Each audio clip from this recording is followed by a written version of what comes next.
ಸೈಷಾ ಗಾಯತ್ರಿ ಏತಸ್ಮಿನ್ ತುರಿಯೇ ದರ್ಶತೆ ಪದೇ ಪರೋರಸಿ ಪ್ರತಿಷ್ಠಿತ. ಇದು ಬೃಹದಾರಣ್ಯಕ ಉಪನಿಷತ್ತಿನ 7ನೇ ಅಧ್ಯಾಯ. ಅಲ್ಲಿ ಈ ಗಾಯತ್ರಿಯ ಮಹಿಮೆಯನ್ನ ಮತ್ತಷ್ಟು ವರ್ಣಿಸ್ತಾರೆ. ಗಾಯತ್ರಿಯ ಅಭಿಮಾನಿನಿಯರಾದಂತಹ ಲಕ್ಷ್ಮೀ ಸರಸ್ವತಿಯರು ಆ ಭಗವಂತನನ್ನ ಆಶ್ರಯಿಸಿದ್ದಾರೆ. ಭೂಮಿ, ಅಂತರಿಕ್ಷ, ದ್ಯುಲೋಕ ರೂಪವಾದಂತಹ ಈ ಜಗತ್ತೇನಿದೆ, ಆ ಜಗತ್ತು ಈ ಭಗವಂತನನ್ನ ಹೊತ್ತಿರುವಂತಹ ಶೇಷನನ್ನ ಆಶ್ರಯಿಸಿದೆ. ಈ ಎಲ್ಲ ವಿಷಯಗಳನ್ನು ಅಲ್ಲಿ ವರ್ಣನೆ ಮಾಡ್ತಾರೆ. ಅದರ ಭಾಷ್ಯದಲ್ಲಿ ಅಭಿಮಾನಿನೀತು ಗಾಯತ್ರ್ಯಾಹ ಮುಖ್ಯಾ ಶ್ರೀ ಸಂಪ್ರಕೀರ್ತಿತ ಬ್ರಹ್ಮಾಣಿ ಅಮುಖ್ಯತೋ ಜ್ಞೇಯ ಸಾತು ಬ್ರಹ್ಮಾಣಮಾಶ್ರಿತ ಬ್ರಹ್ಮಾತು ಮುಖ್ಯ ಗಾಯತ್ರೀಂ ಸಾ ಪರೋರಜ ಆಶ್ರಯ ಇತಿಚ ಅಂತ ಒಂದು ಶ್ಲೋಕವನ್ನು ಆಚಾರ್ಯರು ವರ್ಣನೆ ಮಾಡಿದ್ದಾರೆ.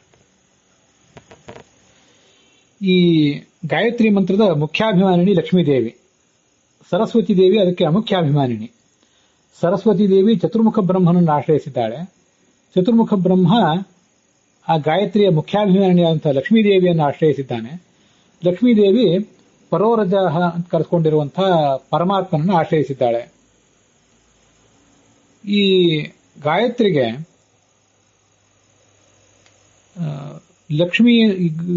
ಲಕ್ಷ್ಮೀದೇವಿಗೆ ಗಾಯತ್ರಿ ಅಂತ ಹೆಸರು ಯಾಕಿದೆ ಅನ್ನುವುದನ್ನ ಅದೇ ಉಪನಿಷತ್ ಭಾಗದಲ್ಲಿ ಹೀಗೆ ವರ್ಣನೆ ಮಾಡ್ತಾರೆ. ಗಯ ಅಂದ್ರೆ ಪಂಚ ಪ್ರಾಣಗಳು, ಪ್ರಾಣಗಳನ್ನ ರಕ್ಷಿಸುವಂಥವಳು ಅಂತ ಅದರ ಅರ್ಥ. ಲಕ್ಷ್ಮೀದೇವಿ ಉಪಾಸಕನ ಪಂಚ ಪ್ರಾಣಗಳನ್ನು ರಕ್ಷಿಸುವುದರಿಂದ ಅವಳಿಗೆ ಗಾಯತ್ರಿ ಅಂತ ವರ್ಣನೆ ಇದೆ. ಏವಮು ಏಷ ಗಾಯತ್ರಿ ಅಧ್ಯಾತ್ಮಂ ಪ್ರತಿಷ್ಠಿತ ಸಾ ಹೈಷ ಗಯಾಂತತ್ರೆ ಪ್ರಾಣಾವೈ ಗಯಾಹ. ಇದೊಂದು ಪ್ರತ್ಯೇಕವಾದ ಅರ್ಥ. ಗಾಯಂತಂ ತ್ರಾಯತೆ, ಅದನ್ನ ಗಾಯತ್ರಿ ಮಂತ್ರವನ್ನು ಹಾಡುವವನನ್ನು ರಕ್ಷಿಸ್ತಾಳೆ ಭಗವಂತ ಅಂತೆಲ್ಲ ಹಿಂದೆ ಬಂದಿದೆ. ಅದಲ್ಲದೆ ತಾನು ಸ್ವಯಂ ಗಾಯತಿ, ಹಾಡ್ತಾನೆ ಮತ್ತು ಜಗತ್ತನ್ನು ರಕ್ಷಿಸ್ತಾನೆ ಅನ್ನೋ ಅರ್ಥವೂ ಬಂದಿದೆ. ಗಯ ಅಂದ್ರೆ ಪ್ರಾಣ, ನಮ್ಮ ಪ್ರಾಣಗಳನ್ನು ರಕ್ಷಿಸುವುದರಿಂದ ಲಕ್ಷ್ಮೀದೇವಿಯೇ ಗಾಯತ್ರಿ. ಪರಮಾತ್ಮನೂ ಕೂಡ ನಮ್ಮ ಪ್ರಾಣಗಳನ್ನು ರಕ್ಷಿಸ್ತಾನೆ, ಆದ್ರಿಂದ ಅವನೇ ಮುಖ್ಯ ಗಾಯತ್ರಿ. ಅದಾದ್ಮೇಲೆ ಲಕ್ಷ್ಮೀದೇವಿ ಗಾಯತ್ರಿ ಅಂತ ಕರೆಸ್ಕೊಂಡಿದ್ದಾಳೆ. ತತ್ ಪ್ರಾಣಾನ್ ತತ್ರೆ ತದ್ಯದ್ ಗಯಾನ್ಸ್ತತ್ರೆ ತಸ್ಮಾತ್ ಗಾಯತ್ರಿ. ಪ್ರಾಣಗಳನ್ನು ರಕ್ಷಿಸುವುದರಿಂದ ಅವಳಿಗೆ ಗಾಯತ್ರಿ ಅಂತ ಹೆಸರಿದೆ.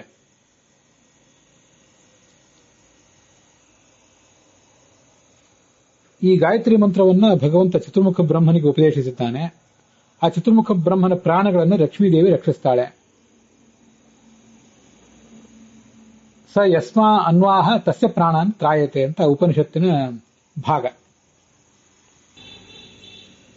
ಯಸ್ಮಾ ಆಹ ಸವಿಷ್ಣುಸ್ತಾಂ ಗಾಯತ್ರೀಂ ಜಗದೀಶ್ವರಃ ಬ್ರಹ್ಮಣೇ ತಸ್ಯ ಸಾ ಪ್ರಾಣಾನ್ ಸರ್ವದಾ ಪಾತಿ ಪುತ್ರವತ್ ಬ್ರಹ್ಮ ಹಿ ಪುತ್ರಃ ತಸ್ಯಾಸ್ತು ತತ್ಪುತ್ರಾಃ ಇತರೆ ಅಖಿಲಾಃ. ಜಗದೀಶ್ವರನಾದಂತಹ ವಿಷ್ಣು ಗಾಯತ್ರಿ ಮಂತ್ರವನ್ನು ಚತುರ್ಮುಖ ಬ್ರಹ್ಮನಿಗೆ ಉಪದೇಶಿಸಿದ. ಆ ಚತುರ್ಮುಖ ಬ್ರಹ್ಮನನ್ನ ಮಗನಂತೆ ನೋಡಿಕೊಳ್ಳುವವಳು ಈ ಲಕ್ಷ್ಮೀದೇವಿ. ಚತುರ್ಮುಖ ಬ್ರಹ್ಮ ಅವಳ ಮಗ, ಉಳಿದವರೆಲ್ಲೂ ಕೂಡ ಚತುರ್ಮುಖ ಬ್ರಹ್ಮನ ಮಕ್ಕಳು. ಮುಂದೆ ತಾಂಹ ಏತಾಮೇಕೆ ಸಾವಿತ್ರಿ ಮನುಷ್ಠುಭಂ ಅನ್ವಾಹುಃ ವಾಕ್ ಅನುಷ್ಠುಪ ತದ್ವಾಚಂ ಅನುಬ್ರೂಮಃ ಇತ್ತೀಚ ತನ್ನ ತಥಾ ಕುರ್ಯಾತ್ ಗಾಯತ್ರೀಮೇವ ಸಾವಿತ್ರೀ ಅನುಬ್ರೂಯಾತ್ ಯದಿ ಹವಾ ಅಪಿ ಏವಂ ವಿತ್ ಬಹುವಿವ ಪ್ರತಿಗೃಹ್ಣಾತಿ ನಹೈವ ತತ್ ಗಾಯತ್ರ್ಯಾಹ ಏಕಂಚನ ಪದಂ ಪ್ರತಿ ಅಂತ ಉಪನಿಷತ್ತಿನ ಭಾಗ. ಅದರ ಭಾಷ್ಯ ತಾಮಾಹುಃ ಪರಮಾಂ ದೇವೀಂ ವೃಣೀಮಹ ಋಗಾತ್ಮಿಕಾಂ ನೈವ ಸಾ ಪ್ರತಿಮಾ ಮುಖ್ಯ ಗಾಯತ್ರಿ ಪರಮಾ ಸ್ಮೃತ ಗಾಯತ್ರಿ ಮುಖ್ಯವೇತ್ತಾರಃ ಯೋಗ್ಯ ಬ್ರಹ್ಮಪದಸ್ಯಯೇ ತೇಷಾಂ ಪ್ರತಿಗ್ರಹಾತ್ ದೋಷಃ ನ ಕಶ್ಚನ ಭವಿಷ್ಯತಿ ನಚೈಕ ಪದ ವಿಜ್ಞಾನ ಫಲಾಯ ಅಲಂ ಸುಖಾನಿ ಚ. ತತ್ಸವಿತುರು ವೃಣೀಮಹೆ ಅಂತ ಮತ್ತೊಂದು ಮಂತ್ರ ಇದೆ. ಅದು ಅನುಷ್ಠುಪ್ ಛಂದಸ್ಸಿನ ಮಂತ್ರ. ಆ ಮಂತ್ರದ ಮುಖ್ಯಾಭಿಮಾನಿನಿ ಲಕ್ಷ್ಮೀದೇವಿ ಅಂತ ಕೆಲವರು ಹೇಳ್ತಾರೆ. ಆದರೆ ಆ ಮಂತ್ರ ಈ ಲಕ್ಷ್ಮೀದೇವಿಯ ಮುಖ್ಯ ಪ್ರತಿಮಾ ಅಲ್ಲ. ಲಕ್ಷ್ಮೀದೇವಿಗೆ ಅತ್ಯಂತ ಪ್ರಿಯವಾದಂತಹ ಪ್ರತಿಮಾ ಮಂತ್ರ ಅಂದ್ರೆ ನಾವೀಗ ನೋಡುವಂತ ಈ ಗಾಯತ್ರಿ ಇದೆಯಲ್ಲ, ತತ್ಸವಿತುರ್ವರೆಣ್ಯಂ ಭರ್ಗೋ ದೇವಸ್ಯ ಧೀಮಹಿ ಧಿಯೋ ಯೋ ನಃ ಪ್ರಚೋದಯಾತ್ ಅಂತ. ಈ ಮಂತ್ರವೇ ಗಾಯತ್ರಿಯ ಮುಖ್ಯವಾದಂಥ ಮಂತ್ರ. ಅವಳಿಗೆ ಸಾವಿತ್ರಿ ಅಂತ ಹೆಸರಿದೆ. ಈ ಲಕ್ಷ್ಮೀದೇವಿಗೆ ಸಾವಿತ್ರಿ ಅಂತ ಹೆಸರು. ಸಾವಿತ್ರೀತ ಚಯಾಮಾಹ ಸವಿಷ್ಣು ಪರತೋರಜಾಹ ಏಷೈ ಸಾ ಹಿ ಗಾಯತ್ರಿ ಸವಿತಾ ಹಿ ಜನಾರ್ದನಃ ತಸ್ಮಾದ್ದಿ ಸೂಯತೆ ಸರ್ವಂ ಸಾವಿತ್ರಿ ಚ ತದಾಶ್ರಿತ. ಭಗವಂತನಿಗೆ ಸವಿತಾ ಅಂತ ಹೆಸರು, ಯಾಕಂದ್ರೆ ಅವನಿಂದ ಎಲ್ಲುವುದು ಹುಟ್ಟುವುದರಿಂದ. ಅವನು ಸವಿತಾ ಆದ್ಮೇಲೆ ಇವಳು ಸಾವಿತ್ರಿ ಅಂತ ಕರೆಸ್ಕೊಂಡಿದ್ದಾಳೆ. ಸಾವಿತ್ರಿ ಶಬ್ದವಾಚ್ಯಳು, ಗಾಯತ್ರಿ ಶಬ್ದವಾಚ್ಯಳು ಈ ಲಕ್ಷ್ಮೀದೇವಿ. ಹೌದು, ಅವಳಿಗೆ ಮುಖ್ಯ ಪ್ರತಿಮಾ ಅತ್ಯಂತ ಪ್ರಿಯವಾದದ್ದು ನಾವು ನೋಡುವಂತಹ ಈ ಗಾಯತ್ರಿ ಮಂತ್ರವೇ. ತತ್ಸವಿತುರ್ವರೆಣ್ಯಂ ಭರ್ಗೋ ದೇವಸ್ಯ ಧೀಮಹಿ ಧಿಯೋ ಯೋ ನಃ ಪ್ರಚೋದಯಾತ್ ಅಂತ.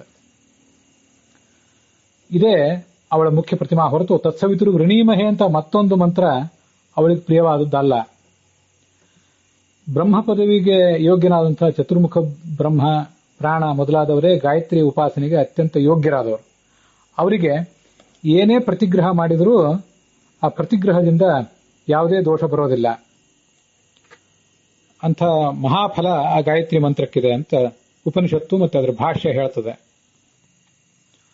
ಆ ಚತುರ್ಮುಖ ಏನು ಫಲಗಳನ್ನು ಪಡೆದಿದ್ದಾನೆ ಗಾಯತ್ರಿ ಮಂತ್ರವನ್ನು ಜಪಿಸಿ? ಸ ಇಮಾನ್ ತ್ರೀನ್ ಲೋಕಾನ್ ಪೂರ್ಣಾನ್ ಪ್ರತಿಗೃಹೀಯಾತ್ ಸೋಸ್ಯಾಹ ಏತತ್ ಪ್ರಥಮಂ ಪದಂ ಆಪ್ನುಯಾತ್ ಅಥ ಯಾವತೀಯಂ ತ್ರಯೀ ವಿದ್ಯಾ ಯಸ್ತಾವತ್ ಪ್ರತಿಗೃಹೀಯಾತ್. ಇದು ಮುಂದಿನ ಉಪನಿಷತ್ ಭಾಗ. ಗಾಯತ್ರಿ ಮಂತ್ರದ ಉಪಾಸನೆಗೆ ಮುಖ್ಯ ಅಧಿಕಾರಿಯಾದಂತಹ ಈ ಚತುರ್ಮುಖ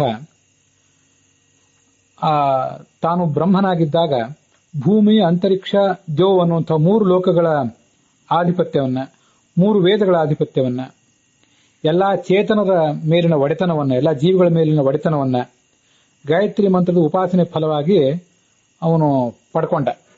ಅದು ಗಾಯತ್ರಿ ಮಂತ್ರದ ಒಂದು ಪಾದದ ಜ್ಞಾನದಿಂದ ಲಭಿಸಬೇಕಾದಂಥ ಒಂದು ಫಲದ ಒಂದು ಸಣ್ಣ ಅಂಶ ಅಷ್ಟೇ. ಅದು ಆ ಭಾಷ್ಯ ಹೇಗೆ ಹೇಳ್ತದೆ, ವಿಷ್ಣೋರ್ ಯದಾ ಭಗವತೋ ಲೋಕಾನ್ ವೇದಾಂಶ ಚೇತನಾನ್. ಗಾಯತ್ರಿ ಪದ ವಿಜ್ಞಾನ ಫಲ ಮಾತ್ರ. ಗಾಯತ್ರಿಯ ಒಂದು ಪದದ ಒಂದು ಫಲ ಏನು ಬರ್ತದೆ, ಒಂದು ಪಾದವನ್ನು ಅಧ್ಯಯನ ಮಾಡಿದಂಥ ಫಲ, ಅದರ ಜ್ಞಾನ ಮಾತ್ರ ಇದಾಗಿದೆ.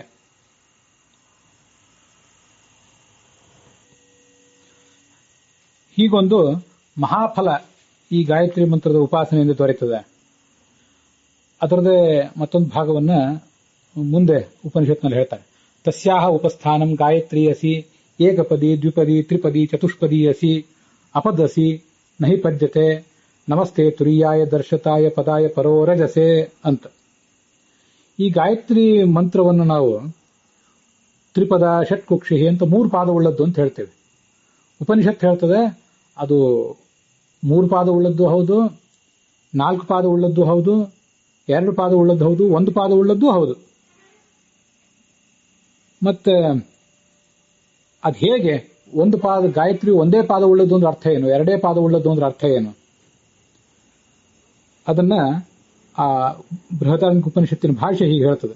ಅಷ್ಟಾಕ್ಷರತ್ವಾತ್ ಗಾಯತ್ರ್ಯಾಹ ಪ್ರೋಕ್ತ ಸಾ ಏಕಪದೀತಿ ಚ. ಓಂಕಾರದಲ್ಲಿ ಏನು ಪ್ರತಿಪಾದಿತವಾಗಿದೆಯೋ ಅದನ್ನೇ ಭೂಹು ಭುವಃ ಸ್ವಹ ಅನ್ನೋ 3 ವ್ಯಾಹೃತಿಗಳು ಹೇಳ್ತವೆ. ಆ ವ್ಯಾಹೃತಿಗಳಿಂದ ಪ್ರತಿಪಾದಿತವಾದದ್ದನ್ನೇ ಗಾಯತ್ರಿಯ 3 ಪಾದಗಳು ಹೇಳ್ತವೆ. ಇದು ನಮ್ಗೆ ಗೊತ್ತಿದೆ. ಮುಂದೆ ಅದನ್ನೇ ಋಗ್ವೇದ, ಯಜುರ್ವೇದ, ಸಾಮವೇದ ಅಥರ್ವ ಅಂತ ಈ 3 ವೇದಗಳು ಕೂಡ ವರ್ಣನೆ ಮಾಡ್ತವೆ.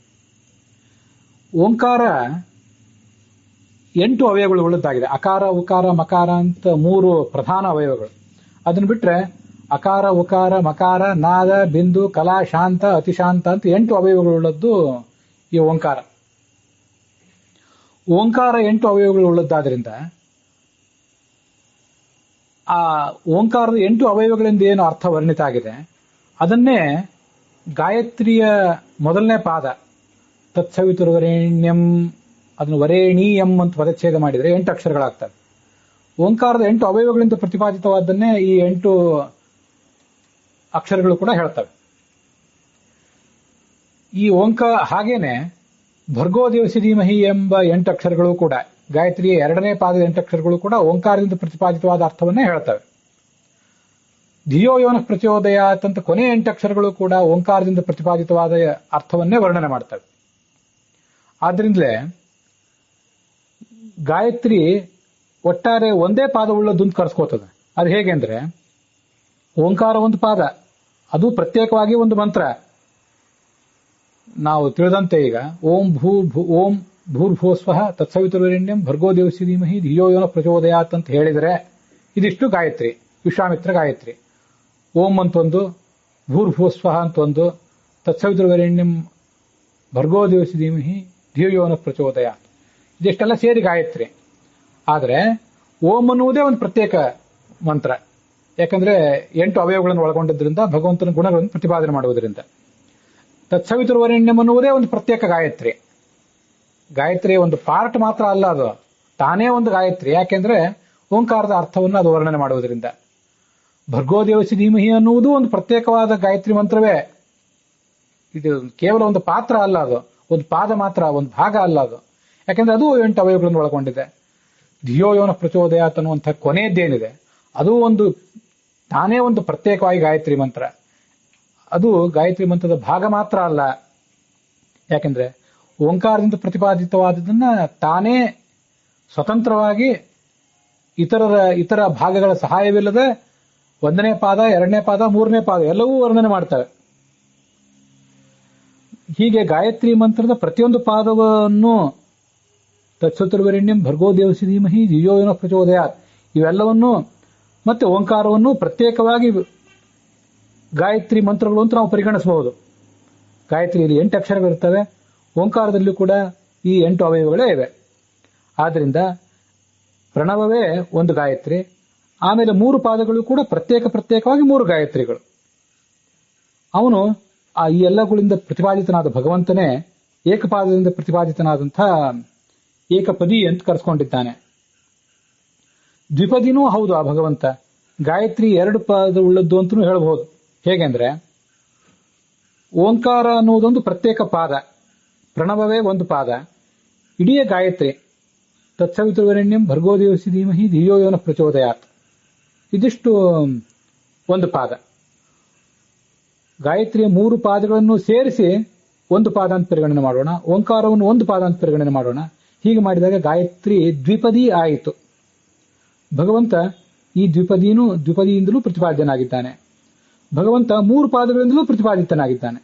ಯಾಕೆಂದ್ರೆ ಪ್ರಣವವನ್ನ ಗಾಯತ್ರಿಯ ಪಾದ ಅಂತ ನಾವು ಪರಿಗಣನೆ ಮಾಡದೆ ಹೋದರೆ, ಪ್ರಣವವನ್ನು ಪ್ರತ್ಯೇಕಿಸಿದರೆ, ಆಗ ಗಾಯತ್ರಿಯ 3 ಪಾದಗಳು ಪ್ರತ್ಯೇಕವಾಗಿ 3 ಗಾಯತ್ರಿಗಳಾಗ್ತವೆ. ಆಗ ಗಾಯತ್ರಿ ತ್ರಿಪದಿ ಆಯಿತು.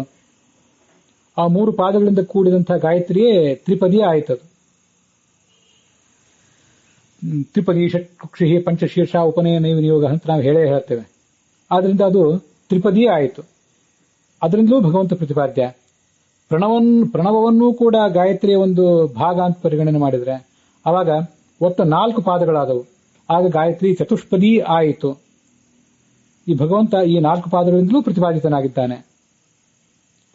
ನಾವೆಲ್ಲ ಇಲ್ಲಿರುವುದನ್ನ ಹೇಳಿದ್ದೇವೆ ಮಾತ್ರ. ಆದರೆ ಇದರ ಒಳಾರ್ಥವನ್ನ ಬ್ರಹ್ಮ ಬಿಟ್ಟು ಬೇರೆ ಯಾರೂ ತಿಳ್ಕೊಳ್ಳಿಕ್ಕೆ ಸಾಧ್ಯ ಇಲ್ಲ. ನ ಪದ್ಯತೆ ಅಂದ್ರೆ ತಿಳಿಯುವಲಾರ ಬ್ರಹ್ಮ ಬಿಟ್ಟು ಬೇರೆ ಯಾರೂ ಕೂಡ. ಆದ್ರಿಂದ ಇದಕ್ಕೆ ಅಪದಿ ಅಂತ ಹೆಸರು. ಏಕಪದಿ 1 ಪಾದ ಉಳ್ಳದ್ದು, ದ್ವಿಪದಿ 2 ಪಾದ ಉಳ್ಳದ್ದು, ತ್ರಿಪದಿ 3 ಪಾದ ಉಳ್ಳದ್ದು, ಚತುಷ್ಪದಿ 4 ಪಾದ ಉಳ್ಳದ್ದು. ಅಪದಿ ಅಂದ್ರೆ ಪಾದವೇ ಇದ್ದೇ ಇದ್ದದ್ದು ಅಂತ ಅರ್ಥ ಆಗ್ತದೆ. ಆದ್ರೆ ಅಪದಿ ಅಂದ್ರೆ ತಿಳಿಯಲ್ಪಡದ್ದು, ಬ್ರಹ್ಮನನ್ನು ಬಿಟ್ಟು ಬೇರೆ ಯಾರಿಂದಲೂ ತಿಳಿಯಲ್ಪಡದ್ದು ಅಂತ ಅರ್ಥ. ಆದ್ರಿಂದ ಅದಕ್ಕೆ ಅಪದಿ ಅಂತನೂ ಹೆಸರಿದೆ. ಇಂಥ ಗಾಯತ್ರಿಯಿಂದ ಪ್ರತಿಪಾದಿತನಾದ ಭಗವಂತನಿಗೆ ಅಪದ್ ಅಂತ ಹೆಸರಿದೆ, ಏಕಪದಿ ಅಂತ ಹೆಸರಿದೆ, ದ್ವಿಪದಿ ಅಂತ ಹೆಸರಿದೆ, ತ್ರಿಪದಿ ಅಂತ ಹೆಸರಿದೆ, ಚತುಷ್ಪದಿ ಅಂತ ಹೆಸರಿದೆ. ಇದೆಲ್ಲದರಿಂದಲೂ ಆ ಭಗವಂತ ಪ್ರತಿಪಾದಿತನಾಗಿದ್ದಾನೆ ಅಂತ ಅದರ ತಾತ್ಪರ್ಯ. ಹೀಗೆ ನಾವು ಗಾಯತ್ರಿ ಜಪವನ್ನು ಮಾಡುವಾಗ ಲಕ್ಷ್ಮಿಯನ್ನು ಕೂಡ ಧ್ಯಾನಿಸಬೇಕು. ಅದರ ಮುಖ್ಯಾಭಿಮಾನಿನಿ ಅವಳು. ಗಾಯತ್ರಿ ಶಬ್ದದಿಂದ ಅವಳು ವಾಚ್ಯಳಾಗಿದ್ದಾಳೆ. ಭಗವಂತ ಮತ್ತೆ ಲಕ್ಷ್ಮೀದೇವಿ ಅವರೆಲ್ಲರೂ ಕೂಡ ನಮ್ಮನ್ನ ಹೀಗೆ ರಕ್ಷಿಸಬೇಕು ಅಂತ ಗಾಯತ್ರಿ ಮಂತ್ರವನ್ನು ಧ್ಯಾನಿಸುವಾಗ ನಾವು ಚಿಂತಿಸಬೇಕು.